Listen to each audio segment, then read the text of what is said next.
So this next tune is known as the Promenade, and I heard it first when I was very young, and then I discovered it was written by great Sligo fiddle player Michael Gorman, and I was told at a very early age that it was a slip jig, but then I also knew some other slip jigs, and I noticed that the rhythm was slightly different. It's still in 9/8, but you have an emphasis. Most slip jigs, the emphasis is on the one beat. You know, if it's 9/8, but 3 beats, 1, 2, 3, 1, 2, 3, 3 groups of 3. But this slip jig and a few more tunes like it have an emphasis on the 3 as well as the 1. So it goes 1, 2, 3, 1, 2, 3, 1, 2, 3, 1, 2. And whether that disqualifies it from the slip jig category or not, I don't really know. But I usually refer to it as a slip jig, and so did all the older people that I knew when I was a child.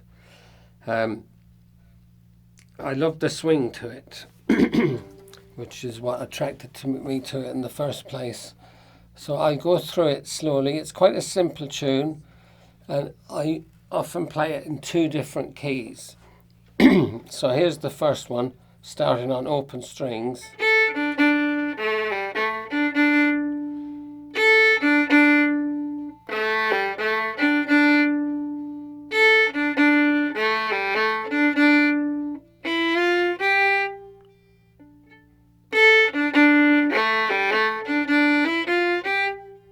So that would be the first phrase.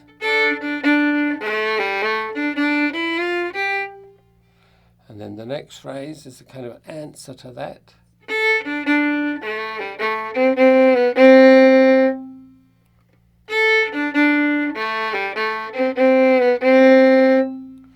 So we have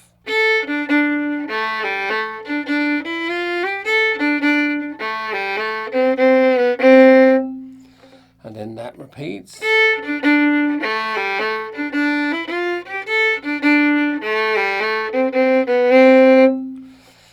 Now, it's not often we get to hang out on the bass string very much, and it's the richest, deepest part of the instrument.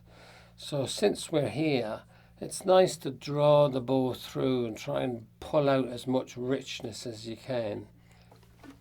So the Promenade, some point playing this tune, I started playing it when I was a child.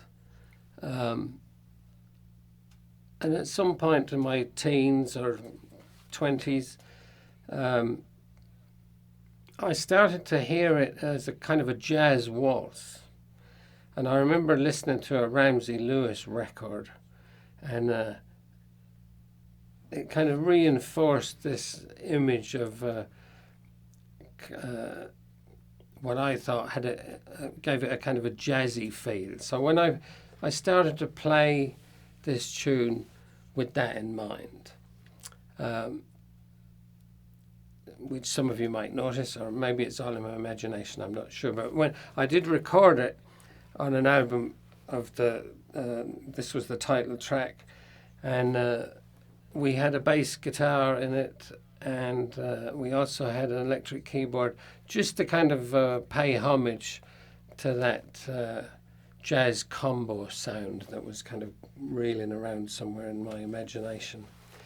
Now, of course, it's a traditional Irish tune, so I don't know if any of that jazz reference has any relevance, but in my imagination it meant a lot, so I thought I should pass it on to you guys. So I start the tune in the lower key. Now I usually put a little grace note on that A. That one there.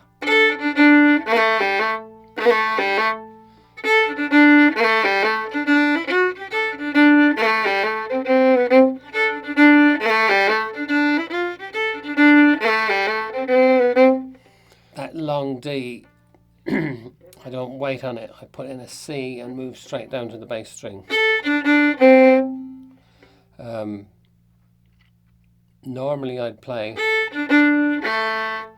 but when I include the C, it pushes the tune on a little bit. So here and there I insert that just to give it an extra little tiny boost of energy.